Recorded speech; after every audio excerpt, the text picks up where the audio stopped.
नीतीश कुमार जी परिवारवाद का समर्थन नहीं करते हैं, सुन के बहुत अच्छा लगा, बहुत अच्छा लगा। तो जब परिवारवाद का समर्थन नहीं करते हैं नीतीश कुमार जी, तो ये दूध में नींबू वाला जबरदस्ती का गठबंधन काहे किए हैं? तो जब दूध और नींबू का गठबंधन जबरदस्ती का करिएगा तो फटबे ना करेगा। तो फटने का इंतजार करिएगा, उससे पहले है कि अपना समर्थन वापस लीजिए और अपना अलग सरकार बनाइए और बिहार को विकास के रास्ते पर लेकर चलिए। तो ये सारी चीज़ें गलत है।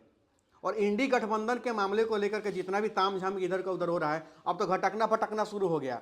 ममता बनर्जी कह रही कि मौलगे सरकार, मतलब सरकार वाला जो 2024 का चुनाव होगा अकेला लड़ेंगे बंगाल में। अखिलेश जी इधर अकेले ताने, अरविंद केजरीवाल कह रहा है कि दिल्ली में हम अकेले लड़ेंगे। तो सीधी सी बात है, तो इंडी का भिंडी हो गया पहले ही है, चुनाव से पहले ही। तो सीधी सी मतलब है, अब इसमें कहना क्या है।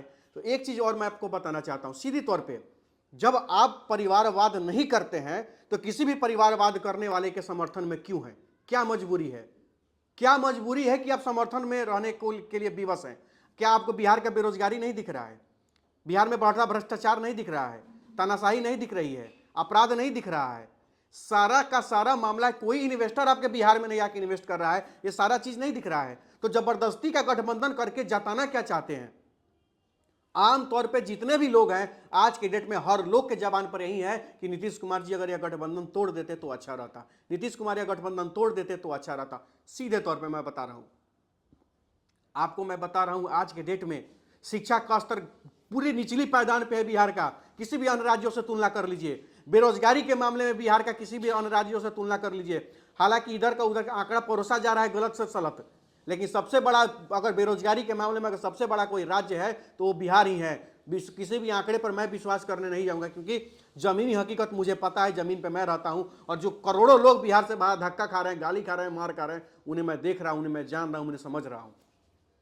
आप बेरोजगारी का गणना भी कराते होंगे बिहार में, तो बिहार में बेरोजगार कोनो लइकवा बैठले कहां बाटे उतना की तारा से गिनाई मर दे। वो तो सब अन्य राज्य में जाकर मजदूरी कर रहा है, अन्य राज्य में जाकर के धक्का खा रहा है, गाली खा रहा है, मजदूरी कर रहा है। तो बिहार में वो रहेगा तब न गिनाएगा बेरोजगारों की श्रेणियों में, अकाउंटिंग में। तो झूठ मूठ का आंकड़ा सौंप देना है। बिहार आज बेरोजगारी के श्राप से एकदम यह दंश झेल रहा है और बिहार बर्बाद हो रहा है। तो सीधे तौर पर अगर बिहार की प्रगति चाहते हैं तो सबसे बड़ी स्वार्थ का गठबंधन तोड़िए और बिहार के विकास के लिए प्रयास करिए, आगे बढ़िए। सीधे तौर पे अकेला अगर आप में सामर्थ्य है तो अकेला चुनाव लड़िए। तो सीधे तौर पे ये कहीं ना कहीं से जनता को बेवकूफ़ बना करके, सीधे तौर पे जनता को बेवकूफ़ बना करके और सत्ता पर कायम रहना है, और सत्ता का लालच में किसी चीज़ के भी गलत सलत डिसीजन लेना है, उसको बर्बाद करने का काम करना है। तो मैं पूछना चाहता हूँ, किसने हक दिया है बिहार को बर्बाद करने का?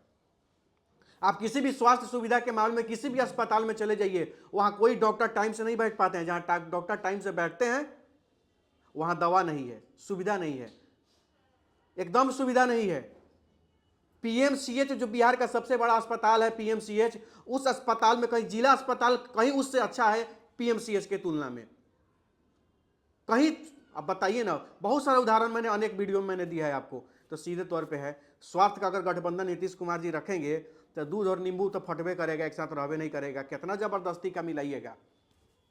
और जरूरी नहीं है कि हर बार जो कॉम्बिनेशन है वो सही होता है, गलत गलत होता है। गलत का समर्थन करेंगे तो बिहार में कोई आपको सही नहीं कहेगा। समय है, देखिए बिहार की राजनीति है। नीतीश चाचा अगर उस हिसाब से सोचते हैं तो निश्चित रूप से सरकार बदलेगी, सरकार बदलेगी, निश्चित रूप से विकास का भी मार्ग प्रशस्त होगा, आगे बढ़ेगा। लेकिन अगर बिहार सरकार में नीतीश कुमार जी ने यह कहा है कि मैं परिवारवाद का समर्थन नहीं करता हूं, तो फिर ये क्या है और क्यों है, ये बिहार की जनता को जरूर जवाब दीजिए। जय